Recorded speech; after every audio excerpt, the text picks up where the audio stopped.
my name is Krista Sheehan, and as Louise said, I'm the Deputy Director of Hope Builders. We are an almost 30-year-old organization based in Santa Ana. We serve young adults between the ages of 18 and 28 from throughout Orange County who are disconnected from the workforce and from educational opportunities. And what we try to do is connect them to pathways to prosperity. And we have about a $5 million annual budget, and we are largely privately funded. And obviously we have diverse funding sources. Our largest funding source to date is from private foundations. So these are a couple things I'd like to talk to you about today. And I'm working under the assumption that people have varying degrees of grant writing expertise. So, and I'd also like to work or conduct this today with everyone feeling free to interrupt, raise questions, share some of your own experiences. But what I'd like to do is first get a sense of just general, we won't go around the room, but if anyone wants to share your experience with what you're hoping to learn and any experience you might have with grant writing, that would be helpful.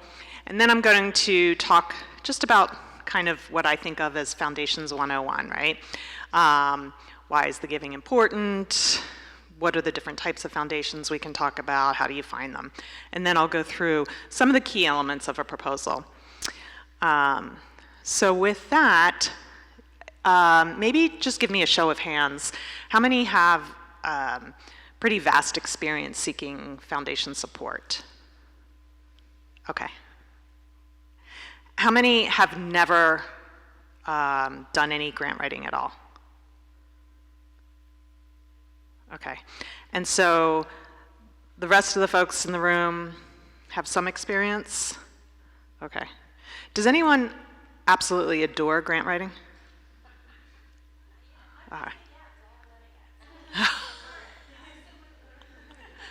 Okay, so there's a couple kindred spirits. And has anyone had a terrible experience with grant writing? Okay, good. Happy to hear that.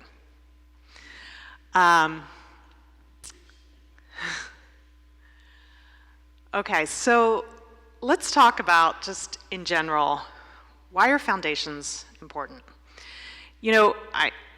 Hopefully you've seen different versions of this pie chart, but in every version you will see that the vast majority of giving in the US is from individuals. It's the fastest, it's the most efficient form of giving, to ask an individual for money. You'll get the largest return on your investment of time. But that is followed very closely by giving by foundations, which is 19% of the pie, and it is growing every year. So that has risen significantly. And sorry, these are 2021 numbers. This has risen significantly over the past few years. And foundations need to give away 5% of their annual earnings based on the previous year's financials. So in my mind, that's a huge green light, because how fantastic to have to ask an entity for money that has to give it away.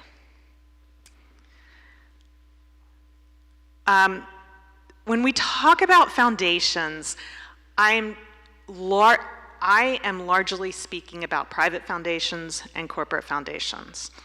I'm not going to talk a lot today about government funding. As I mentioned earlier, my organization, where I have been for 25 years, does not seek a lot of government support. We get some. I would not say that that's my area of expertise. So I am most comfortable in the private and corporate foundation world. But just to give you a sense of how I think about these different entities, private foundations are those foundations that are governed by a specialized staff with very specific expertise, right? So in California, there's a couple, James Irvine, California Endowment, there's the Weingart Foundation, Skoll Foundation, and each of these foundations is staffed by people with expertise in the area that they fund. So for example, I work very closely with the James Irvine Foundation. They have an initiative called the Better Careers Initiative, which is all about getting Californians back into the workforce. The folks that we work with there have a deep understanding of different program models that exist in this space. So when I put together a proposal to those to that type of foundation, it almost feels like you know, there's a lot of research that's involved. So sometimes I think back to my college days when I was writing some bigger research, what are they called? Papers.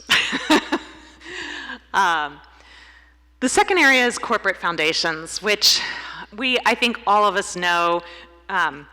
We were just talking a few minutes ago about the Pacific Life Foundation, Bank of America, Wells Fargo, so JP Morgan Chase. I'm sure each of you could name others. And they're part of the larger companies, the parent company. It's the parent company arm of giving funding. Very often, there is a relationship between the parent company and the foundation of that company. Many of us have lots of representatives from these corporations on our board of directors, which is kind of a quiet prerequisite for seeking funding from these corporate groups.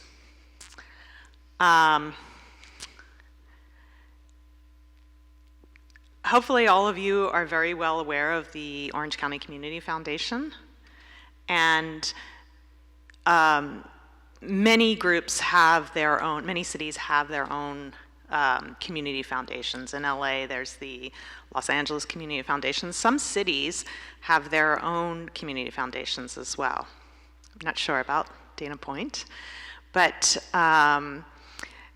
these, in addition to awarding grants, these community foundations are really strong allies in our community because they seek to connect grant seekers with donors. And so if you take away nothing else from this presentation, I would encourage all of you to get to know the program officers at the Orange County Community Foundation and ensure that they understand what you do and what your goals are. Because they serve as brokers between us as nonprofits and donors who have money to give away and deposit it with the foundations. And that brings up another point. One thing I always say, which is a little bit, has mixed reaction from people, is that I think of funding from foundations in almost the same way that I think of funding from individuals. It's all about relationships. The way you're asking might be different, but it's all about relationship. And if you don't have a strong relationship with any of these entities, your likelihood of getting funding from them is lower than if you do, right? So I think so many people don't think about cultivating those relationships, but foundations exist to distribute money to nonprofit organizations, and so it is absolutely an imperative first step as a grant writer to contact these different foundations and to just talk to them. and see what their funding interests are. Yes? Who do you speak to? When you say contact them, who is there a human resource? I mean, who do you talk to? Yeah. So that's a great question, and usually their websites are very transparent, and they will say, if you look up on a website, you'll see who's the program officer for different areas, right? And you should reach out to those program officers. Part of their job is to talk to us, right? But if not, you can just call the general number of the foundation, and they'll route you to the right person. Does that surprise anyone that I said that? And along those lines, I would never submit a grant proposal without having spoken to a foundation first. Easy too. I think a lot of us are with nonprofits who are 100% volunteer-led, so obviously there's not consistency in kind of the grant seeker. Maybe it might change every year. So when you talk about cultivating relationships or establishing relationships with these people, can you kind of speak to how we can ensure that that's done well in a continuous way? Yeah, so that it doesn't look like we don't have a strong foundation because like you're meeting someone this year and then versus next year, et cetera. Yeah, that's a really good question. And while I haven't had experience with that precisely, what I have had experience with is when I started at Hope Builders, we were a staff of maybe 5, and now we're almost 40, so we have grown significantly. But at that time, there was a lot of everyone doing everything, and it was inefficient. And things like this would occur. Someone talked to one person, another one talked to someone else. Sometimes they talked to the same person and said 2 different things. And right, that leads to a lot of confusion, right? And it's frustrating and it's hard to advance anything. So I don't know how, and I'm sure these are things you've heard, but what I think is important in something like this is to really streamline your even if it's volunteer-led, to streamline the communication structure. So, right, you could have a lot of different volunteers, but it's so important to ensure that there is a strong process in place for whatever you're doing. And even if it's like, hey, if you know somebody that's part of a foundation, always go through X volunteer. I know you know that. I know in practice, it's not easy, but the more times you can take, the more care and time you can take to reinforce that, it's ultimately going to be better because that's not going to be super well received with foundations because it's confusing. I don't know if that told you anything new. That's helpful. I'll have a second question, but I'll ask it later as well. Okay. Any other questions? Okay. So, how do you find them? There are different resources, mainly Candid, which I just put up there as GuideStar and Foundation Center because that's how I always referred to them, and now they're called Candid, and that's not rolling off of me as easily. But you can easily go onto the GuideStar website and look up 990s, yes. What search terms would you suggest searching on Google for grants and stuff like that? So let me just repeat your question. What would I suggest searching on Google for grants? Yeah. So I would start, that's a good question.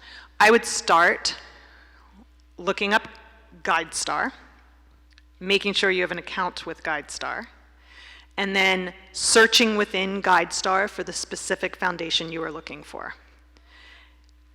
That is only good if you have the specific name of the foundation you're looking for.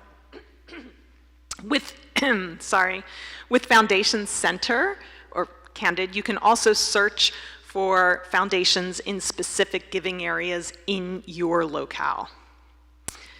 But what I prefer to do, because that hasn't been super helpful to me. So what I prefer to do is to look for similar programs that do work similar to mine. I start in Orange County, I move to LA, then I move to the entire state. And I look up these programs, I see who their funders are, and then I look up those funders.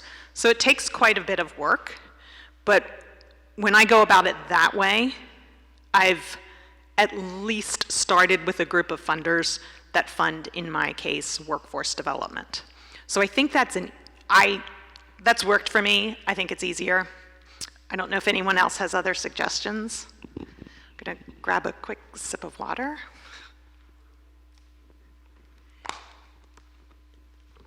Does everyone know what a 990 is?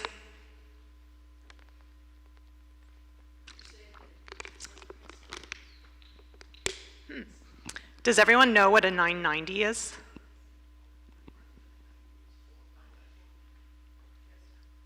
Okay.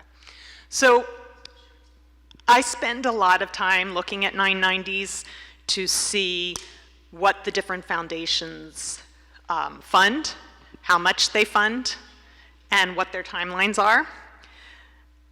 I have one on here we can go over in a little bit. And then you'll see on the bottom, I also check with our local community foundation. Because again, the local community foundation is a terrific resource for what type of funding is out there. And you can glean a lot of information from them on likelihood of securing funds. Okay.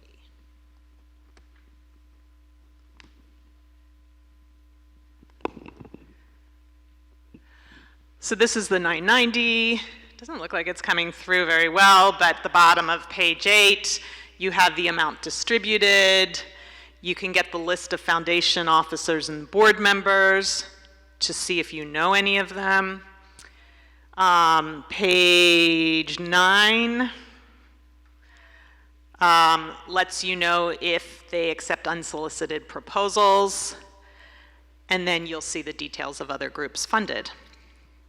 And that is how I base my funding requests, if I've not been told. Yes? I don't know if it applies to what you're talking about right now, but a lot of times you have to be invited. Yes. Yes. So. Yes. That's so. It is, I know you can't see, but it is on page 9. There's a box that they check to see if you have to be invited to apply. If that's the case, and that's always a real downer, right? Then that's where the board of directors comes into really, yes, to see if you know anyone. And then that's where your community foundation comes into help to see if they know anyone they can refer. And then finally, that's where your relationships with your existing funders is incredibly beneficial, because you should always, always, always ask your existing foundation partners who else they can recommend that you speak to for funding. And that's also a very typical question that should always be among the top 3 that you ask. You know, who else should we be going to for funding? And they'll likely tell you. Yes? Does funding sources ever host any meet and greets or mixtures? And if so, where can we find those events?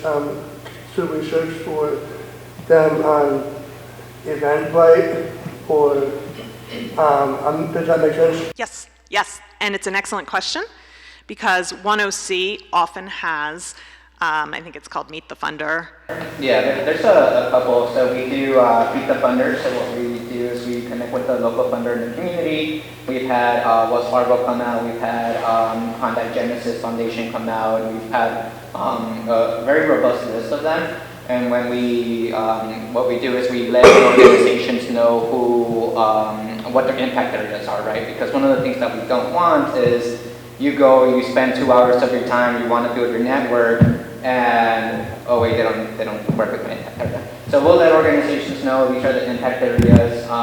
Organizations essentially purchase your seat to attend. And it's a networking opportunity. You get to make a connection, but then they also walk you through their personal cycles. Here's how you apply, here's what we do, here are priority areas, etc. We also have a quarterly mixer that we do, which is the nonprofit happy hour. It's in partnership with OC Grantmakers. So it's mostly nonprofits that show up, but occasionally OC Grantmakers works with local funders as well. And they invite their funders. So it's an opportunity to make corporate connections, potential volunteer opportunities, potential funding opportunities. I don't know of any other ones, but that's what one OC does promote out to the nonprofit world. How would we sign up for that? It's through our website. So yeah, I'll share it with everyone later today the newsletter link, and then that's how we update all of our nonprofits. Okay. Yeah, that's a terrific opportunity because it gives you the chance to speak directly to any of the foundation partners that have attended this event. And I've started a lot of relationships with foundations through those events. So one of the questions I get often is, what do foundations fund? And pretty much everything except for individuals, right? You can ask for general operating support, which is my all-time favorite, but also endowment, any consulting, technical assistance, program evaluation. It's really the gamut. The burden is on us, though, to figure out what they fund, right? And so you want to ensure that you scour their websites really, really well to make sure your request fits in with what they'll put out there for you. Yes? A lot of times just on TV, I see, the commercials, and then they kind of share, we're involved in this community. Yeah. We like to see those things. So That's a great idea. yeah, You're right. I've got a couple of them just by seeing it on the TV. And I'm like, Yes, actually, and you're making me think. I listen to NPR. They're often listing who their funders are, and I always then go back and check out who all those funders are. You're right, like once you start paying attention, you'll notice that they're available. Exactly, and it really is that, right? Yeah. And NPR, National Public Radio. Okay, so,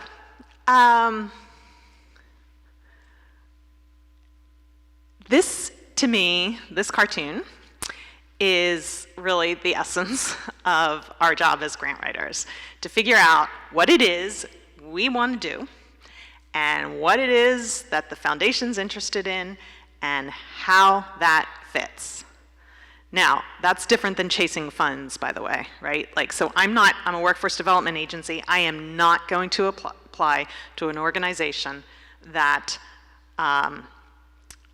funds K through 12 schools. Like, why? But as long as there is alignment between the foundation and you, then our job is to figure out how that puzzle fits together. Again, where do you get this information? It's all on the foundation's website. It is all available. The first thing I tell every grant writer to look for, though, is the geographical limitations.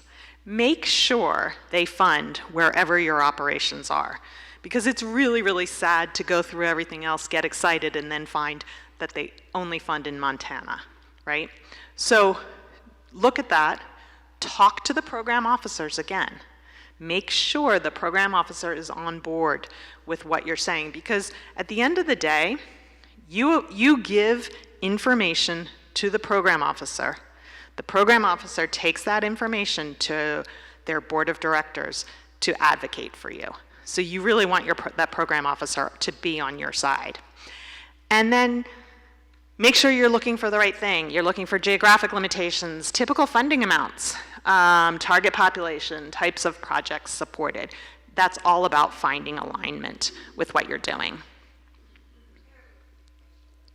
The typical funding amounts, I feel like that's harder to find, right? And like on the 990, it shows like how much they've given total.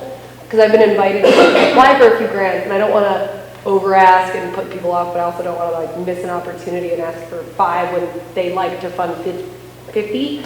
So I guess what's the right way to approach that? Or is it best to be like, this is what the whole project costs, we're seeking support at any level? Like, I guess, Yeah. what's the best if you can't find the number? Yeah, so 2 things. First, the 990 does list the individual groups that are funded and the amounts.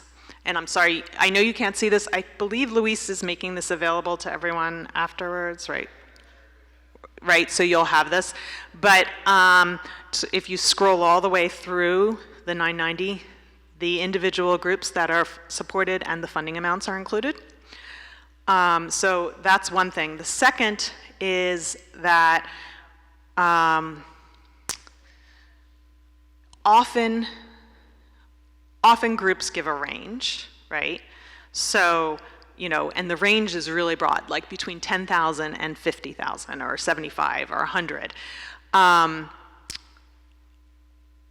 That answer depends on the budget of what you are proposing. So if you are proposing something and the total cost is 50,000, they're probably not going to fund the whole thing. No funder wants to fund the entire budget, or rarely do they want to. So I usually think of it as a percentage, like, okay, I can ask for 15% of this and I can show where the rest is going to come through. I mean, this is just a quick calculation in my head. I don't like to ask for 75% of the funding or more. I just don't believe that will go over well. The other thing, if you're still not getting the information on the Form 990, from the Form 990, or looking at the range, you can ask. If there's nobody that's taking your call, the best piece of advice I would give is not to do, depending on the size of your budget, I really would just do a percentage, and it depends on what you're asking for. So it's a little bit hard for me to put that in. You know, in my instance, my agency's budget is $5 million. So, you know, I've asked for grants of $1 million before, but I think the important question to answer there is that you can demonstrate that you have other funders interested in the same project. So it's kind of a roundabout answer. It's a good question, though. Any others? Okay. So before you dive into a proposal, there's some things you want to make sure you know. You want to make sure you know your program, which of course you know your program, but take a minute to think about what are you doing and why, right? Because you don't want to just list a bunch of tasks that you do. Because what you really want to be able to articulate is what makes you effective. What makes you and your program an idea worth listening to. Don't chase money. So make sure there is strong alignment between what you do and what the funder is offering, right? It's don't just, you know, sometimes donors will come to you and say, I'd love to give you a lot of money if you will do X. Well, we don't want to do X. X doesn't fit into our model, so you have to be able to turn away from that. And make sure if it's your program staff, if it's your volunteers, that they're helping you out. Leverage what they know about their program delivery to use in your proposal. So these are just the general components. Every proposal is going to have some variation of this. They won't all have the same things. Some are definite best practices, like description of the organization, needs statement, project description, budget notes.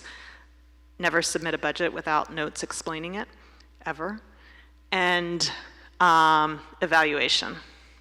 You'll probably see those on every proposal. And they each have a purpose, right? So the cover letter is just something signed from the highest paid officer or the chief volunteer officer, outlining what their funder's about to find. Includes some very important contact information, signatures, and most importantly, demonstrates appreciation for the current relationship, right? So maybe you don't have a current relationship, but then you want to at least thank the funder for considering your proposal and your request. The executive summary is so important.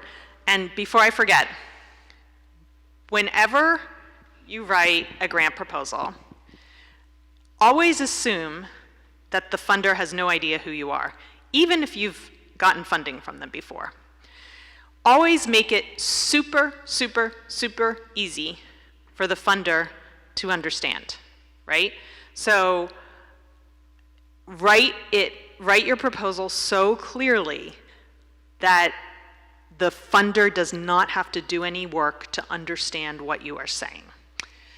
And it's possible that each section of your proposal could be read by someone different. So make sure each section of your proposal stands alone in helping the reviewer understand. The executive summary should incorporate all of those things, right? Yes? So just to go back to the cover letter, you list the business information there, succinctly. One of the things that I think is important in the cover letter is to hook them, to compel them to Yes. to dig in and Read on.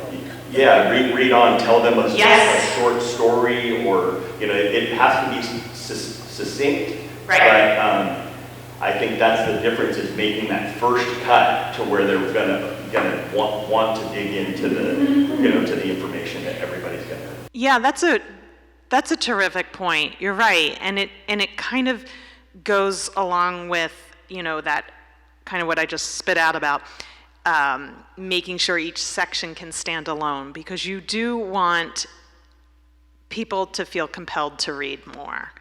So that's an excellent point. Thank you. By the way, the executive summary should also you should make the clear case between what you are proposing and how it fits into what the foundation is trying to achieve. Always make that case.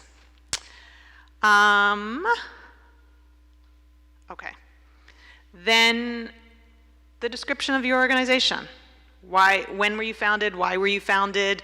What's your vision, mission, and theory of change? What are significant accomplishments? Who are you serving? And what's the point of all that is to show that you as an organization have the capacity to implement your project. Any questions about those? Yeah, I think I copied this one. Yes. I think I copied this. Yes. Oh, yeah. So, most of the ones grants that I've written have been like applications. Oh, yes. So, we're going to try and expand our organization to do more like professional writing. But in that, we do a lot of these things. So, Exactly. This is a lot more information and, that personal work. Some of the ones that I've done have just been application, the extension project. Which we still want to, draw them in. Yeah. So, I don't know if anybody else has experienced that, just application process. So I didn't think of it as being, when we try and get some of our volunteers to join our committee, they're intimidated. Yes. So, anyway, well, it wasn't that intimidating to do this, but along the way, learning that, we can build off of. Yeah, and that's a great point. And a lot of the proposals I do are just like that. And I use these same principles. What drives me crazy about these, and I thought you were going to say this, is the word count thing. The word count. And then I'll do a word count and I'll find out it was characters, and then I just want to lose it. Right, exactly. And that's the same. you'll have more character space, but it's the same exact principle. So really, it's going to apply to both. Like, I use all of this interchangeably. Did you have a question?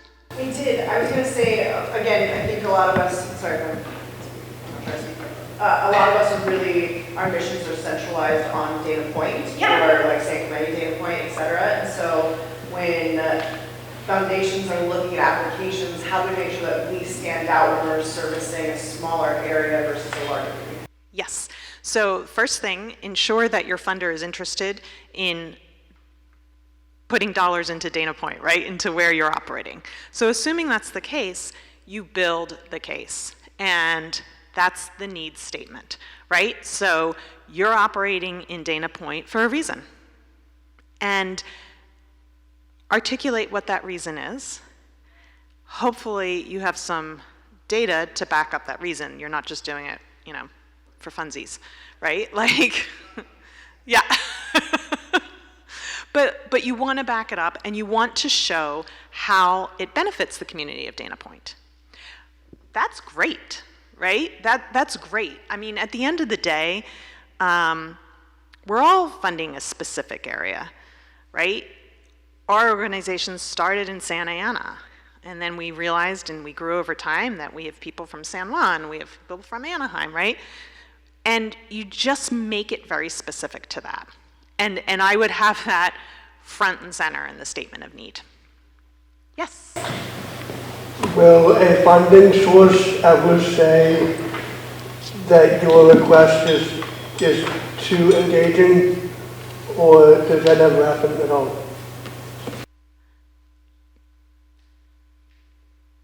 That has not happened to... I'm trying to think of under what circumstances they might say that. And one thing that jumped to mind when you asked that question, and I'm not sure this is what you meant, but I spoke earlier about how I'm not going to talk a lot about government funding. And the real reason is because I think the government grants are deadly. And I do not know who comes up with the questions, but they're like deadly. And they don't leave room for some of the nuances, the stories, the emotional appeal that I like to make on foundation proposals. And so that's the only instance I can immediately think of. Maybe as I'm driving home, I'll think of something else. But that has not happened to me yet. Do you have another question? Okay. Would you suggest, is grants.gov a government website? It is. And also, would you suggest trying to utilize the website Benevity? Yes, Benevity is a good one. Grants.gov will give you a very good sense of the breadth of government funding that is available. Often, and working under the assumption that many of us are small nonprofits, I include myself in that, it's going to be really hard to be a leader on a government grant, right? So if you're seeking government funding, you're going to be partnering with a city, for example, and you'll be a subcontractor, likely. Not always. But Benevity, on the other hand, is also a good one to look into. Yeah. Question over here? Yes, one of the frequently asked questions is how do you measure Oh, your success? That's my And favorite really thing. hard or effectiveness. That's really hard for some of the events that we may seek funding for, projects that we seek funding for. Yeah. I work with the Marines, for example. Oh, cool. And so, at Camp Pendleton, so it's, how are you measuring? Sometimes it's, I don't know how to answer some of that. Okay, so that's a really good question, and that's a really, it's hard, but you can make it easy. And I think, let me get to that. Yeah, let me do this. Let me just quickly go through project description, and then we're going to talk about it. It's my favorite thing ever, evaluation. So hold that question. Again, project description, it's all, make sure the project description, the important part is you're demonstrating how what you do addresses what you outlined in the needs statement. And so that goes back, I think, to your question about, like, we're only operating in Dana Point. Well, as long as what the needs you outlined and the work you're doing mesh, that's great, right? Okay, evaluation. So I've done a tremendous amount of work on how to evaluate. You know, I'm a human services organization, and I've had people say, well, you can't really evaluate, you know, like what you're trying to see. I don't actually think that's true. You can evaluate and you can codify your model, right? So, but what it does is it takes time to figure out what it is you're trying to achieve and how are you going to know that that's happened.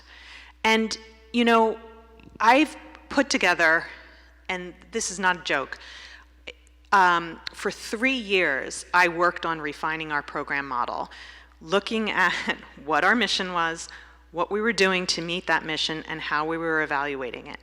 And for those 3 years, I had to turn so much upside down because I couldn't see the clear links between what we were doing and what we said we were doing and how we were evaluating it.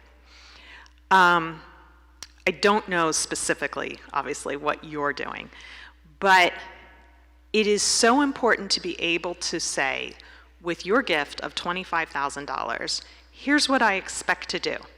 Did you say you do events? Okay, so, and what's the purpose of the events? To build morale for the Marines, sailors, families when they're deployed or on the home front. And how do you measure that you've built the morale? That's it, okay.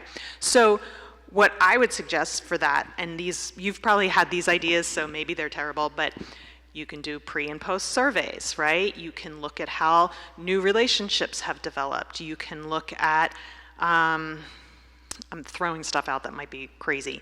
Are people more involved in the community, more engaged in the community? Is event attendance improving? You know, there are things that can be measured. I think what you have to do is actually start measuring. What you start measuring may not be what you end up measuring 2 years from now, but I think you want to start. And you want to put it on paper and you want to follow that process. I don't think funders are going to be critical with what you measure. They want to see that you're trying to measure something, right? Sometimes, don't measure more than 2 or 3 things either. Like, don't measure 10, ever. I would honestly pick 2 things that you're going to measure and see what happens. And most likely, you'll do it and you'll learn something, and you'll also learn that what you really ought to be measuring is something else. But I think I would just encourage you to start doing something. It's kind of you learn a lot as you start doing that, and surveys are great. I don't know if that's helpful, but I know it's a tricky one for people. Sometimes you don't get feedback when you apply for a grant, you just either got it or didn't.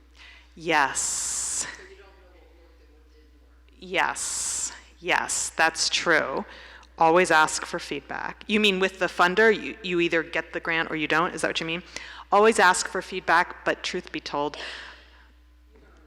you're not gonna, I've never had anyone say, well, your proposal was absolutely god-awful and we'll never consider funding you again, even though that maybe that's what they were thinking, but like, right? Like, I want to know it wasn't well written or it's a bad idea or something, and I haven't gotten that.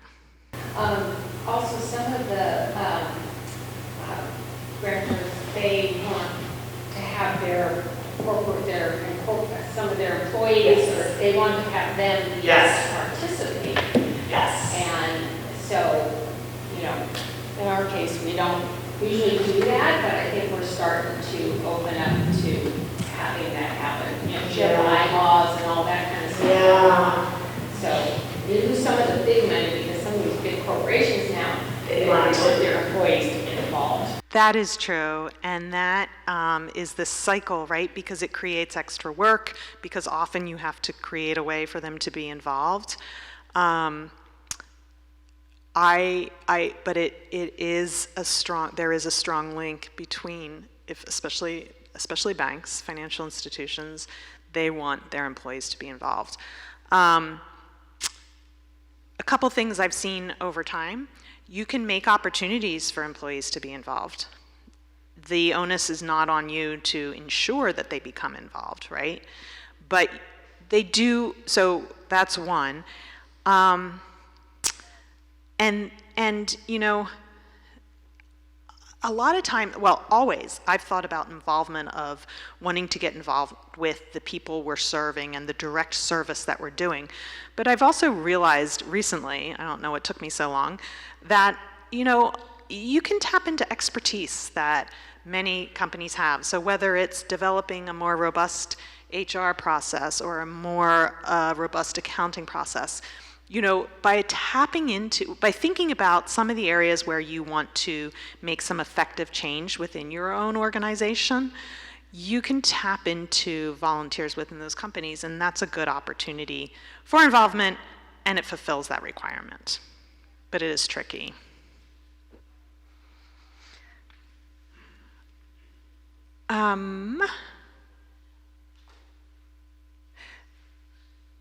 I will say one last thing with evaluation, and this might be kind of something that's more like a desired end. Maybe you're not all there yet, but ultimately with evaluation, you want to be able to talk about the change that is occurring, right? And also, by the way, when you're reporting back, and I might even have this on here later, but since we're talking about evaluation, sometimes things don't work. It is not all rainbows and butterflies, right? So be honest. Like, that's why we do evaluation, because we have an idea, we think it's good, we do it, and it's not really that good. Okay, fair enough, right? Just be honest. You will not get marked down for that, and like, I mean, then stop doing it, like, don't keep doing it, right? Okay, the budget, make sure your budget, we talked about, I was kind of trying to get at this earlier with the question we had, that your budget has to be reasonable, right? So if you have a $50,000 program and you're asking for $50,000, well, like, go get some funding from other people too. Make sure also you have the purpose of this budget, in my opinion, is to demonstrate that you know what you're doing with the money and that you have the practices established within your organization to effectively use the money. That's, in my opinion, why you have a budget, right? So you also want to make sure whatever is on your budget matches whatever you're saying in the organization. So you don't want a situation where you put together what you're saying in your application. You don't want a situation where you put together a budget and it has nothing to do with your application. So you have to look at everything holistically to make sure it makes sense. And then this last question about sustainability, every funder likes to ask that now.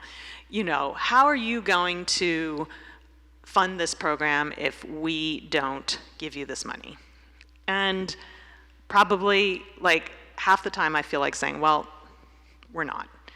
But that's not an effective answer. So you want to talk here about who else you're asking for funds, how successful you've been in getting diverse funding in the past, how you're thinking about sustainability, how you budget, how your board talks about planning for the future. That's what you want to talk about in this question.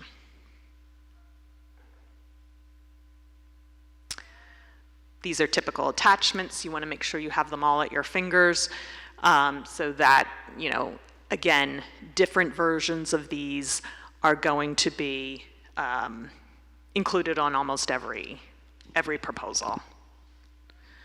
Okay, and then reporting. Don't ever forget to submit a report, right? It's, first of all, when you get the funding, the second you get it, send a thank you or call them up and thank them. But your reporting needs to be done on time and effectively. Because I think of putting in a report as my first step in setting up for my next request. So the reports are just as important as the proposal itself. I was just going to point out for everybody the letters of support. Obviously the city would, for anybody in this room, would write one if you guys felt as though it would be valuable.